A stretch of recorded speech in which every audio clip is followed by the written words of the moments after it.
Hi எல்லாருக்கும். சேமிக்கிறதுக்கு பணம் இருந்தால் தான் சேமிக்க முடியும் அப்படிங்கிறது இல்ல. சேமிக்கணுங்கிற மனநிலை இருந்தால் தான் நம்மனால சேமிக்க முடியும். அப்படி நம்ம தினமும் மணி எப்படியெல்லாம் சேவ் பண்ணலாங்கிறதுக்கு ஒரு 5 விதமான யூனிக்கான டிப்ஸ் தான் இந்த வீடியோல நான் உங்ககிட்ட ஷேர் பண்ணிக்க போறேன். இது எல்லாமே தொடர்ந்து வந்து பாருங்க. உங்களுடைய மணி சேவிங்ஸ்க்கு ரொம்பவே யூஸ்ஃபுல்லா இருக்கும். நெறைய பேர் நம்மளுடைய சேனல சப்ஸ்கிரைப் பண்ணாம வந்து பார்த்துக்கிட்டு இருக்கீங்க. சப்ஸ்கிரைப் பண்ணி வச்சுக்கோங்க. அப்பதான் நம்ம போடக்கூடிய வீடியோஸ் உடனுக்குடனே உங்களுக்கு நோட்டிஃபிகேஷனா வரும். உங்களுக்கு அது ரொம்ப ரொம்ப ஹெல்ப்ஃபுல்லாவும், மோட்டிவேட்டடாவும் இருக்கும். நீங்க இதுவரைக்கும் நம்மளுடைய சேனல்ஸ்க்கு குடுத்துட்டு வரக்கூடிய ஒவ்வொருத்தருடைய சப்போர்ட்க்கும் அண்ட் லவ் அண்ட் கேருக்கும் ரொம்ப ரொம்ப தேங்க்ஸ். வாங்க வீடியோக்குள்ள போயிரலாம். நெறைய பேருக்கு இருக்கக்கூடிய ஒரு மைண்ட் செட் என்ன அப்டின்னா, இப்ப என்னால சேமிக்கிறதுக்கு முடியாது. எனக்கு கடன் நெறைய இருக்கு. என்னுடைய வருமானம் போதுமான அளவுக்கு வந்து இல்ல. வருமானம் கம்மியா தான் இருக்கு. வர்ற வருமானத்துக்கு என்னுடைய செலவுகள் அப்படிங்கிறது சரியா இருக்கு. இதுல எனக்கு கொஞ்சம் கூட பணம் வந்து மிச்சம் படுத்துறதுக்கு வந்து முடியல. நான் எப்படி வந்து சேமிக்கிறது? ஸ்கூல் ஃபீஸ்னுடைய நெருக்கம் வந்து இருக்கு. நான் எங்களுடைய குழந்தைகளுக்கு ஒரு நல்ல எஜுகேஷன் வந்து குடுக்கணும்னு நாங்க நெனைக்கிறோம். எங்களுடைய கம்மியான வருமானத்துல குழந்தைய நாங்க ரொம்ப கேர் பண்றனால, எங்களால சேவிங்ஸ் அப்படிங்கிற ஒரு விஷயம் வந்து எங்களுக்கு பண்ண முடியல. ஜுவல் லோன்ஸ் வந்து நம்ம நெறைய வச்சிருக்கோம். புது நகைகள் எங்கனால எடுக்க முடியல. இருக்கிற நகைக்கான கடனுக்கே நாங்க வந்துட்டு ரொம்ப இது பண்றோம் அப்படிங்கிற மாரியான நெறைய பேருக்கு ஒருத்தருக்கும் ஒரு விதமான பணம் சார்ந்த சூழ்நிலைகள், கஷ்டங்கள் அப்படிங்கிற ஒரு விஷயம் வந்து இருக்கு. நம்ம அந்த சூழ்நிலைகள மட்டுமே நம்ம ஃபோக்கஸ் பண்ணிட்டு இருந்தோம் அப்படின்னா, கண்டிப்பா நம்மனால சேவிங்ஸ் அப்படிங்கிற ஒரு விஷயம் வந்து பண்ண முடியாது. ஃபர்ஸ்ட் ஆஃப் ஆல் சேமிப்பு அப்படிங்கிறது 1000த்திலயோ அல்லது லட்சத்திலயோ சேமிக்கிறது மட்டும் தான் சேமிப்பு அப்படிங்கிறது இல்ல. முதல்ல அந்த ஒரு விஷயத்த வந்து நம்ம எல்லாருமே புரிஞ்சுக்கணும். சிறிய அளவிலான ஒரு சேமிப்பு தான் நம்மளுக்கு பின்னாடி ஒரு மிகப்பெரிய ஒரு சேமிப்பா வளர்ந்து நம்மளுக்கு வந்து கிடைக்கும் அப்படிங்கிறத முதல்ல வந்து நம்ம நினைக்கணும். குட்டி குட்டியான சேவிங்ஸ் அப்படிங்கிறது ரொம்ப ரொம்ப முக்கியம். உங்களுக்கு கடன் இருக்கா? கடன் கட்டுங்க. ஒரு இடத்துக்கு ரூ.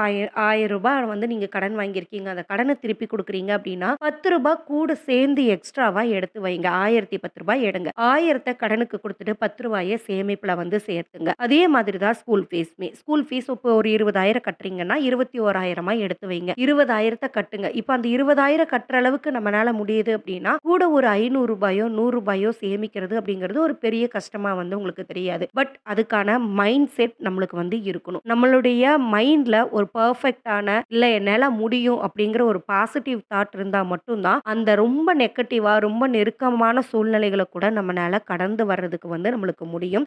சேமிப்ப தவிர்க்கிறதுக்கு காரணங்கள் சொல்றத விட, எப்படியெல்லாம் சேமிக்கலாம் அப்படின்னு கொஞ்சம் யோசிச்சோம் அப்படின்னா, நம்மனாலயும் சேமிக்கிறதுக்கு வந்து முடியும். ஒரு நாளைக்கு குறைஞ்சபட்சமா ஒரு ரூ. 50 சேமிக்கணும் அப்படிங்கிற ஒரு ஹேபிட்ட, மைண்ட் செட்ட வளர்த்துக்கோங்க. ஏன்னா, நம்மளுக்கு பார்க்கறதுக்கு ஒரு ரூ. 50 தான அப்படின்னு நம்மளுக்கு தோணும். ஆனா, அந்த மாதம் முழுவதும் நீங்க தொடர்ந்து சேமிக்கிறீங்க அப்படின்னா, அது சில ஆயிரங்களா அது வந்து உங்களுக்கு வந்து மாறும். அது உங்களுடைய சேமிப்ப உயர்த்துறதுக்கும், வளர்த்துறதுக்கும் ரொம்பவே ஹெல்ப்ஃபுல்லா இருக்கும்.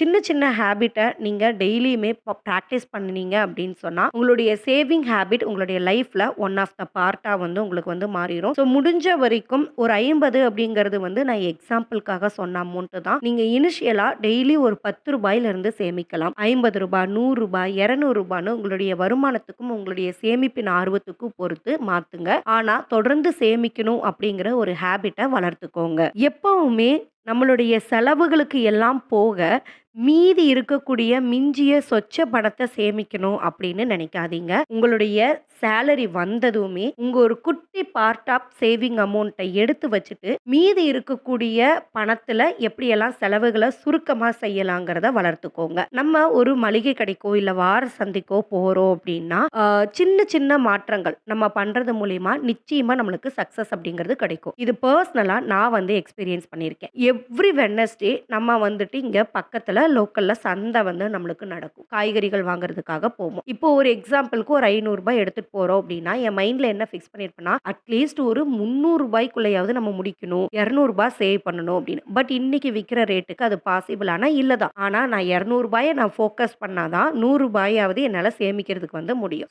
அந்த மாரி ஒரு மைண்ட் செட்ல நான் போவேன். ரூ. 500 எடுத்துட்டு நான் போவேன். நான் பொருட்கள் எல்லாம் வாங்குறேன் அப்படின்னா, அந்த ரூ. 500 கிராஸ் வந்து நம்ம பண்ணிரும். ஏன்னா, ஒரு விஷயமுமே நம்மளுக்கு தேவைப்படும். தேவைப்படக்கூடிய விஷயங்கள் தான். அதனால நம்ம ஐயோ! நாளைக்கு குழந்தைகளுக்கு ஸ்நாக்ஸ் குடுத்து விடணும், இது பண்ணணும், அத பண்ணணும்னு எல்லா விஷயத்திலயும் நம்ம ஃபோக்கஸ் பண்ணுவோம். நம்ம கையில இருக்கிற பணம் வந்து செலவாயிட்டே இருக்கும். பட் இதே மாதிரி தான் ஒரு வாரமுமே போயிட்டு இருந்தது. பட் இப்ப நான் ஆல்டர்னேட்டிவா ஒரு 2, 3 டைம்ஸ் நான் ஒரு விஷயத்த நான் பிராக்டிஸ் பண்ணி பார்த்தேன். அது வந்து எனக்கு ரொம்பவே சக்சஸ்ஃபுல்லா இருந்துச்சு. என்ன அப்டின்னா, நான் ரூ. 100 சேமிக்கணும்னு நெனைக்கிறேன் அப்டின்னா, நான் ஃபர்ஸ்ட்டே ரூ. 100 வீட்ல எடுத்து வச்சுட்டு, மீதி இருக்கிற ரூ. 400 மட்டும் தான் நான் அந்த சந்தைக்காக எடுத்துட்டு போனேன். அப்படி நம்ம எடுத்துட்டு போகும்போது, அந்த ரூ. 400க்குள்ள என்ன நம்மனால வாங்க முடியுமோ, அத தான் வாங்கணுங்கிற ஒரு மைண்ட் செட் வந்து நம்மளுக்கு வந்துரும். லாஸ்ட்டா ஒரு ரூ. 50 ரூ. 30 நம்ம கையில இருக்கு அப்டின்னா, ஓகே நம்ம வேற ஏதாவது வாங்கணும்னு நெனச்சா கூட, இல்ல நம்ம கையில இவ்ளோ தான் பெண்டிங் இருக்கு. சரி நம்ம அப்புறம் பார்த்துக்கலாம். வேற என்ன முக்கியம் அப்டின்னுட்டு முக்கியமான விஷயங்களுக்கு இம்பார்ட்டன்ஸ் குடுக்கறது அப்டிங்கிறது நம்மளுக்கு வந்தது. ஸோ அதுக்கப்புறம் என்னுடைய வார சேமிப்பு வெட்னஸ்டே சேவிங்ஸ் அப்டிங்கிறத நம்ம ரெகுலரா ஃபாலோ பண்ணிட்டு இருந்தோம். அந்த சேவிங்ஸ் அப்டிங்கிறது வந்து எனக்கு இன்கிரீஸ் ஆகறதுக்கு வந்து ஆரம்பிச்சது. ஸோ நம்ம முன்கூட்டியே சேமிப்பை எடுத்து வச்சோம் அப்டின்னா, மீதம் இருக்கிற தொகைகளுக்குள்ள நம்மனால செலவுகள கரெக்ட்டா கட்டுப்படுத்தி கொண்டு போறதுக்கு முடியும். நீங்களும் பிராக்டிஸ் பண்ணி பாருங்க. உங்களுடைய மைண்ட் செட் வந்து மாறுறதும் சரி, உங்களுடைய ஹேபிட்ட ஒரு நாளுமே வந்துட்டு அப்டேட் பண்ணிக்கக்கூடிய விஷயங்களும் சரி, உங்களுடைய சேவிங்ஸ்க்கு நீங்க பிரையாரிட்டி குடுக்கக்கூடிய விஷயங்களும் சரி, இது எல்லாமே எப்ப சக்சஸ்க்கு நேரா கொண்டு போகும் அப்டின்னா, நீங்க ஒரு கிளியரான ஒரு ஃபோக்கஸ் அப்படிங்கிறது உங்களுக்கு இருக்கணும். ஒரு கோல் அப்படிங்கிறது இருக்கணும். நீங்க சேமிக்கிறீங்க, தொடர்ந்து சேமிக்கிறீங்க. ஆனா எதுக்காக சேமிக்கிறீங்க அப்படிங்கிறது இருக்கும் இல்லையா? ஒரு தீபாவளி வருது. தீபாவளிக்கு நம்ம கொஞ்சமாவது அமௌண்ட் அப்படிங்கிறத நம்ம சேர்த்தணும். குழந்தைகளுக்கான ஃபீஸ் வந்து நம்ம சேர்த்தணும். நம்ம குழந்தைகளுக்கு நம்மளுடைய எதிர்காலத்துக்கு தேவையான விஷயங்கள்ல ஒரு சின்ன சின்ன முதலீடுகள் அப்படிங்கிறது வந்து நம்ம பண்ணணும். நம்மளுக்கு ஒரு இடம் வாங்கணும், வீடு கட்டணும், ஒரு குட்டியான வீட்டுக்கு தேவையான பொருட்கள் வாங்கணும். எனக்கு ரொம்ப நாளா ஆசை. ஒரு வாஷிங் மிஷினோ இல்லைன்னா ஃப்ரிட்ஜோ வாங்கணும்னு இருக்கு.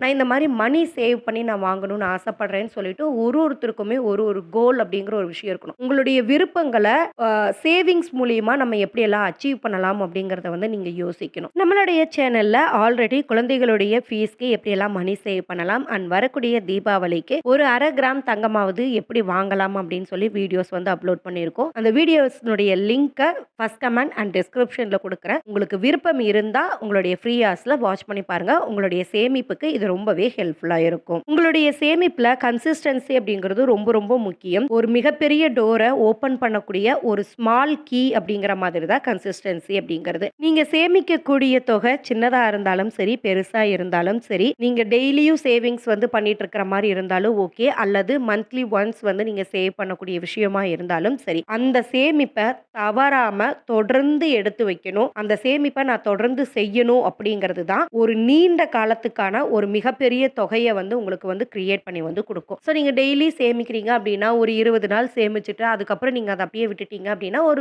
மிகப்பெரிய தொகையா அது வந்து சேர்ந்திருக்காது. ஸோ நீங்க ஒரு இடத்துலயும் பிரேக் ஆகும்போதெல்லாம் திரும்பவும் ஒரு ரீஸ்டார்ட் வந்து பண்ணணும். உங்களுக்குள்ள ஒரு செல்ஃப் மோட்டிவேட் குடுத்து, நீங்க தொடர்ந்து அத சேமிச்சுட்டு வரும்பொழுது தான், உங்களுக்கு ஒரு மிகப்பெரிய சக்சஸ் அப்படிங்கிறது கிடைக்கும். நீங்க வந்து ஒரு மந்த்லி சேவிங்ஸ் வந்து பண்றீங்க. ஒரு மாசம் ஒரு ரூ. 1000 மினிமம் அமௌண்ட் எடுத்து வைக்கிறீங்கன்னா கூட, அத நீங்க ஒரு 3 மாசத்துல பிரேக் பண்ணீங்க அப்படின்னா, உங்க கையில 3000 தான் இருக்கும். ஆனா அத தொடர்ந்து நீங்க செய்யும்போது, அந்த வருஷத்தினுடைய முடிவுல உங்க கையில 12,000 வந்து சேமிச்சிருக்கும். இன்னத்த ரேட்டுக்கு அட் பிரசன்ட் உங்கனால 1 கிராம் அளவுக்கு கோல்ட் அப்படிங்கிறது வாங்குறதுக்கு வந்து முடியும். ஸோ மாசத்துக்கு ஜஸ்ட் ஒரு ரூ. 1000 நீங்க ஒரு ஃபேமிலியா வெளியில போய் ஹோட்டல்ஸ் போனா வரக்கூடிய காச சேமிக்கிறது மூலியமா வருஷத்தினுடைய எண்ட்ல உங்கனால கோல்ட் அப்படிங்கிறது வாங்க முடியும். அதுக்கு ரொம்ப ஹெல்ப்ஃபுல்லா இருக்கக்கூடிய விஷயம் எது அப்படின்னா கன்சிஸ்டன்சி தான். நீங்க செய்யக்கூடிய வேலைய தொடர்ந்து விருப்பத்தோடு செஞ்சீங்க அப்படின்னா, அதுல சக்சஸ் அப்படிங்கிறது வந்து உங்களுக்கு கிடைக்கும். சிறிய தொகைனாலும் சரி, பெரிய தொகைனாலும் சரி, தொடர்ந்து சேமிக்கிறதுக்கு வந்து முயற்சி பண்ணுங்க. உங்களுடைய சேமிப்புகள எப்படியெல்லாம் இன்வெஸ்ட்மென்ட்டா வந்து மாத்தலாம் அப்படிங்கிறத ஒரு நாளுமே யோசிங்க. நீங்க இன்வெஸ்ட்மென்ட்டா மாத்தும்போது மட்டும் தான் உங்களுடைய பணம் வளரும். உங்களுடைய செல்வம் அப்படிங்கிற ஒரு விஷயம் வந்து பெருகுறதுக்கும் ஆரம்பிக்கும்.